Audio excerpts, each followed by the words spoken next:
আজকের টিউটোরিয়ালে আমরা দ্রাঘিমা, দ্রাঘিমা রেখা, মূল মধ্যরেখা, পূর্ব গোলার্ধ, পশ্চিম গোলার্ধ, দ্রাঘিমা রেখার সাথে সময়ের সম্পর্ক, স্থানীয় সময়, গ্রিনিচ সময় ইত্যাদি বিষয়গুলো চিত্রের মাধ্যমে শেখার চেষ্টা করব। মনে করুন এটি পৃথিবীর একটি গ্লোব, অর্থাৎ এটি একটি পৃথিবী। এই পৃথিবীর এটি হলো উত্তর মেরু। উত্তর মেরু। এবং এটি দক্ষিণ মেরু। দক্ষিণ মেরু। এই উত্তর মেরু থেকে দক্ষিণ মেরু পর্যন্ত, অথবা এই দক্ষিণ মেরু থেকে উত্তর মেরু পর্যন্ত বেশ কিছু রেখা কল্পনা করা হয়। বেশ কিছু রেখা কল্পনা করা হয়। এই রেখাগুলোকে বলা হয় দ্রাঘিমা রেখা। এই রেখাগুলোকে বলা হয় দ্রাঘিমা রেখা। দ্রাঘিমা রেখা বা লঙ্গিচুড। এই দ্রাঘিমা রেখাগুলো বুঝতে হলে প্রথমে আমাদেরকে জানতে হবে মূল মধ্যরেখা সম্পর্কে। মনে করুন ঠিক এখানে অবস্থিত যুক্তরাজ্যের লন্ডন শহরের গ্রিনিচ মানমন্দির। এই গ্রিনিচ মানমন্দিরের উপর দিয়ে এই উত্তর মেরু থেকে এই দক্ষিণ মেরু পর্যন্ত একটি রেখা কল্পনা করা হয়। এই রেখার মান ধরা হয় 0 ডিগ্রি, অর্থাৎ এই রেখাটি 0 ডিগ্রি দ্রাঘিমা রেখা। এই 0 ডিগ্রি দ্রাঘিমা রেখাকেই বলা হয় মূল মধ্যরেখা। মূল মধ্যরেখা বা প্রাইম মেরিডিয়ান। Prime Meridien. এই মূল মধ্যরেখা থেকে কোন স্থানের কৌণিক দূরত্বকেই বলা হয় সেই স্থানের দ্রাঘিমা। এটি ভালোভাবে বোঝার জন্য এই চিত্রটির দিকে লক্ষ্য করুন। এটি পৃথিবী এবং এটি নিরক্ষরেখা, আর এটি মূল মধ্যরেখা।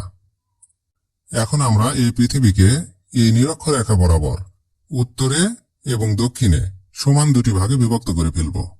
যেহেতু এই পৃথিবীকে নিরক্ষরেখা বরাবর সমানভাবে কেটে নেওয়া হয়েছে, তাই এই তলটি হবে সমতল এবং এটি হবে পৃথিবীর কেন্দ্র বা মধ্যবিন্দু। এখন দেখুন, এই মূল মধ্যরেখাকে 0 ডিগ্রি ধরে মনে করুন পৃথিবীর কেন্দ্র হতে এই নিরক্ষরেখার উপরে ঠিক এইখানে একটি কোণ অঙ্কন করা হলো।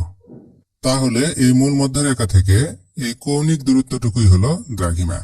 মনে করুন এই কোণের মান 15 ডিগ্রি। এর অর্থ হল এটি 15 ডিগ্রি দ্রাঘিমা।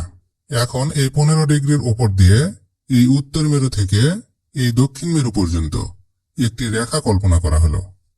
এই রেখাটি হল দ্রাঘিমা রেখা। যেহেতু এই রেখাটি 15 ডিগ্রি দ্রাঘিমার উপর দিয়ে কল্পনা করা হয়েছে, তাই এটি 15 ডিগ্রি দ্রাঘিমা রেখা। আবার দেখুন, এই মূল মধ্যরেখাকে 0 ডিগ্রি ধরে পৃথিবীর কেন্দ্র হতে এই নিরক্ষরেখার উপরে ঠিক এখানে একটি কোণ অঙ্কন করা হলো। মনে করুন এই কোণের মান 30 ডিগ্রি। এই 30 ডিগ্রি এর উপর দিয়ে উত্তর মেরু থেকে দক্ষিণ মেরু পর্যন্ত একটি রেখা কল্পনা করা হলো। তাহলে এই মূল মধ্যরেখা থেকে এই 30 ডিগ্রি কৌণিক দূরত্বটুকুই হল 30 ডিগ্রি দ্রাঘিমা।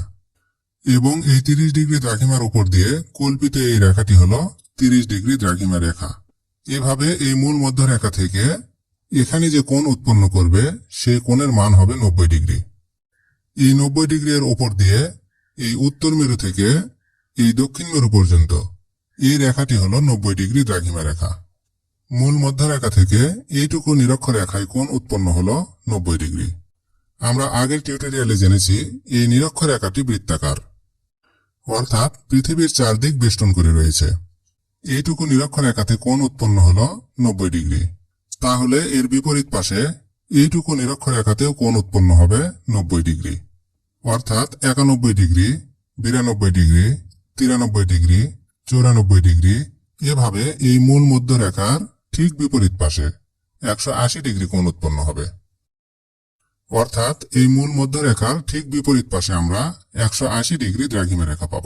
এখন এই মূল মধ্যরেখা বরাবর যদি পৃথিবীকে কেটে ফেলা হয়, অর্থাৎ 2 ভাগে ভাগ করা হয়, তাহলে এই পাশের অংশটি হবে পূর্ব গোলার্ধ। পূর্ব গোলার্ধ। এবং এই পাশের অংশটি হবে পশ্চিম গোলার্ধ। পশ্চিম গোলার্ধ। অর্থাৎ এই মূল মধ্যরেখা থেকে হাতের ডান পাশের অংশ পূর্ব এবং হাতের বাম পাশের অংশ পশ্চিম।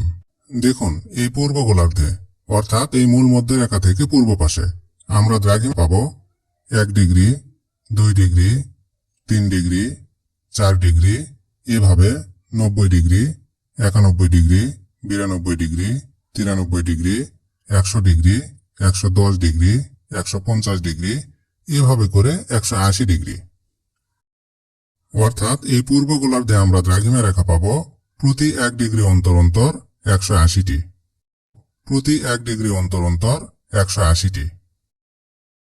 এভাবে আমরা এই পশ্চিম গোলার্ধেও দ্রাঘিমা পাব 1 ডিগ্রি, 2 ডিগ্রি, 3 ডিগ্রি, এভাবে প্রতি 1 ডিগ্রি পর পর এটি 90 ডিগ্রি, এটি 120 ডিগ্রি, 140 ডিগ্রি, 160 ডিগ্রি এবং এটি 180 ডিগ্রি। পশ্চিম গোলার্ধেও আমরা প্রতি 1 ডিগ্রি পর পর দ্রাঘিমা রেখা পাব 180টি, প্রতি 1 ডিগ্রি পর পর দ্রাঘিমা রেখা পাব 180টি। এই মূল মধ্যরেখার পূর্ব পাশের এই দ্রাঘিমা রেখাগুলোকে বলা হয় পূর্ব দ্রাঘিমা রেখা। এই দ্রাঘিমা রেখাগুলোকে বলা হয় পূর্ব দ্রাঘিমা রেখা, পূর্ব দ্রাঘিমা রেখা। এবং এই মূল মধ্যরেখা থেকে পশ্চিম পাশের দ্রাঘিমা রেখাগুলোকে বলা হয় পশ্চিম দ্রাঘিমা রেখা, পশ্চিম দ্রাঘিমা রেখা। এবার একটু মনোযোগ দিয়ে লক্ষ্য করুন। এই মূল মধ্যরেখা থেকে পূর্ব দিকে আমরা পূর্ব দ্রাঘিমা রেখা পাব 180টি। এই মূল মধ্যরেখার ঠিক বিপরীত পাশে 180 ডিগ্রি পূর্ব দ্রাঘিমা রেখা অবস্থিত। আবার এই মূল মধ্যরেখা থেকে পশ্চিম দিকে আমরা পশ্চিম দ্রাঘিমা রেখা পাব 180টি। অর্থাৎ মূল মধ্যরেখার ঠিক বিপরীত পাশে 180 ডিগ্রি পশ্চিম দ্রাঘিমা রেখা অবস্থিত। কিন্তু এই মূল মধ্যরেখার ঠিক বিপরীত পাশে 180 ডিগ্রি পূর্ব দ্রাঘিমা রেখা এবং 180 ডিগ্রি পশ্চিম দ্রাঘিমা রেখা একটি রেখা, দুটি রেখা নয়। মূল মধ্যরেখা থেকে 1 ডিগ্রি, 2 ডিগ্রি, 3 ডিগ্রি, এভাবে 180 ডিগ্রিতে গিয়ে যে রেখা পাওয়া যাবে, এই মূল মধ্যরেখা থেকে পশ্চিম দিকে 1 ডিগ্রি, 2 ডিগ্রি, 3 ডিগ্রি, এভাবে 180 ডিগ্রিতে গিয়ে সেই একই রেখা পাওয়া যাবে। তাহলে আমরা 180 ডিগ্রি দ্রাঘিমা রেখাকে পূর্ব দ্রাঘিমা রেখা অথবা পশ্চিম দ্রাঘিমা রেখা বলবো না, বলবো 180 ডিগ্রি দ্রাঘিমা রেখা, শুধু 180 ডিগ্রি দ্রাঘিমা রেখা। পূর্ব বা পশ্চিম বলার কোনো প্রয়োজন নেই। তাহলে মোট দ্রাঘিমা রেখা কয়টি? দেখুন 180 ডিগ্রি দ্রাঘিমা রেখা একটি। এই মূল মধ্যরেখা বা 0 ডিগ্রি দ্রাঘিমা রেখা এটি একটি। এই মূল মধ্যরেখা থেকে পূর্ব দিকে পূর্ব দ্রাঘিমা রেখা 179টি।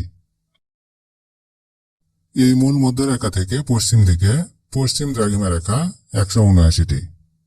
তাহলে মোট দ্রাঘিমা রেখা 360টি। আমরা জানি পৃথিবীর পরিধি দ্বারা উৎপন্ন কোণ 360 ডিগ্রি। প্রতি 1 ডিগ্রি অন্তর অন্তর একটি করে দ্রাঘিমা রেখা কল্পনা করা হয়, তাই দ্রাঘিমা রেখাও 360টি। এবার এই চিত্রটি লক্ষ্য করুন। আমরা আগের টিউটোরিয়ালে জেনেছি এই নিরক্ষরেখা সহ এই যে অক্ষরেখাগুলো কল্পনা করা হয়েছে, এগুলো পৃথিবীকে বেষ্টন করে রয়েছে, অর্থাৎ এগুলো বৃত্তাকার। কিন্তু এই দ্রাঘিমা রেখাগুলো পৃথিবীকে বেষ্টন করে নেই, শুধু উত্তর মেরু থেকে এই দক্ষিণ মেরু পর্যন্ত রয়েছে, অর্থাৎ দ্রাঘিমা রেখাগুলো অর্ধবৃত্তাকার। আমরা জেনেছিলাম এই অক্ষরেখাগুলোর মধ্যে সবচেয়ে বড় অক্ষরেখা হল এই নিরক্ষরেখা। এই নিরক্ষরেখা থেকে যত উত্তরে যাওয়া হবে অক্ষরেখাগুলো তত ছোট হবে। একইভাবে এই নিরক্ষরেখা থেকে যত দক্ষিণে যাওয়া হবে এই অক্ষরেখাগুলো তত ছোট হবে, অর্থাৎ অক্ষরেখাগুলো সমান নয়। কিন্তু প্রতিটি দ্রাঘিমা রেখা এই উত্তর মেরু থেকে দক্ষিণ মেরু পর্যন্ত বিস্তৃত। এই জন্য দ্রাঘিমা রেখাগুলো পরস্পর সমান। অক্ষরেখাগুলো এই নিরক্ষরেখার সমান্তরাল করে কল্পনা করা হয়, তাই প্রতিটি অক্ষরেখা পরস্পর সমান্তরাল। এটি একটি অক্ষরেখা এবং এটি আরেকটি অক্ষরেখা। এই অক্ষরেখা দুটির এখানে দূরত্ব যতটুকু, এখানেও ঠিক ততটুকু, এবং এখানেও দূরত্ব ঠিক ততটুকুই। দুটি অক্ষরেখার পরস্পর দূরত্ব সমান, অর্থাৎ অক্ষরেখাগুলো পরস্পর সমান্তরাল। দ্রাঘিমা রেখাগুলোর বিস্তৃতি এই নিরক্ষরেখাতে সবচেয়ে বেশি। দ্রাঘিমা রেখাগুলোর বিস্তৃতি এই নিরক্ষরেখাতে সবচেয়ে বেশি। এই নিরক্ষরেখা থেকে উত্তর দিকে বিস্তৃতি কমতে কমতে সবগুলো দ্রাঘিমা রেখা এই উত্তর মেরুতে এসে মিলিত হয়েছে। একইভাবে এই নিরক্ষরেখা থেকে দক্ষিণ দিকে বিস্তৃতি কমতে কমতে এই সবগুলো দ্রাঘিমা রেখা এই দক্ষিণ মেরুতে এসে মিলিত হয়েছে। এজন্য দ্রাঘিমা রেখাগুলো সমান্তরাল নয়। এটি 0 ডিগ্রি দ্রাঘিমা রেখা বা মূল মধ্যরেখা। এই মূল মধ্যরেখার ঠিক বিপরীত পাশে রয়েছে 180 ডিগ্রি দ্রাঘিমা রেখা। এই মূল মধ্যরেখা এবং বিপরীত পাশে 180 ডিগ্রি দ্রাঘিমা রেখা মিলে একটি মহাবৃত্ত তৈরি করে। আচ্ছা দেখুন, এটি 90 ডিগ্রি পূর্ব দ্রাঘিমা রেখা এবং এটি 90 ডিগ্রি পশ্চিম দ্রাঘিমা রেখা। এই 90 ডিগ্রি পূর্ব দ্রাঘিমা রেখা এবং এই 90 ডিগ্রি পশ্চিম দ্রাঘিমা রেখা মিলে একটি মহাবৃত্ত তৈরি করেছে। দেখুন, এই দ্রাঘিমা রেখা যদি হয় 10 ডিগ্রি পূর্ব দ্রাঘিমা রেখা, তাহলে এর ঠিক বিপরীত পাশের দ্রাঘিমা রেখাটি হবে 170 ডিগ্রি পশ্চিম দ্রাঘিমা রেখা। এই 10 ডিগ্রি পূর্ব দ্রাঘিমা রেখা এবং বিপরীত পাশের 170 ডিগ্রি পশ্চিম দ্রাঘিমা রেখা মিলে একটি মহাবৃত্ত তৈরি করে। অর্থাৎ পরস্পর বিপরীত দ্রাঘিমা রেখাগুলো মহাবৃত্ত তৈরি করে। পরের টিউটোরিয়ালে এখান থেকে পরবর্তী অংশ আলোচনা করব।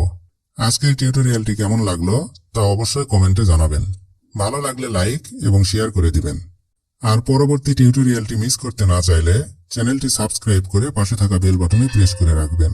তাহলে ভিডিও আপলোড করার সাথে সাথেই নোটিফিকেশন পেয়ে যাবেন। এতক্ষণ মনোযোগ সহকারে টিউটোরিয়ালটি দেখার জন্য অসংখ্য ধন্যবাদ।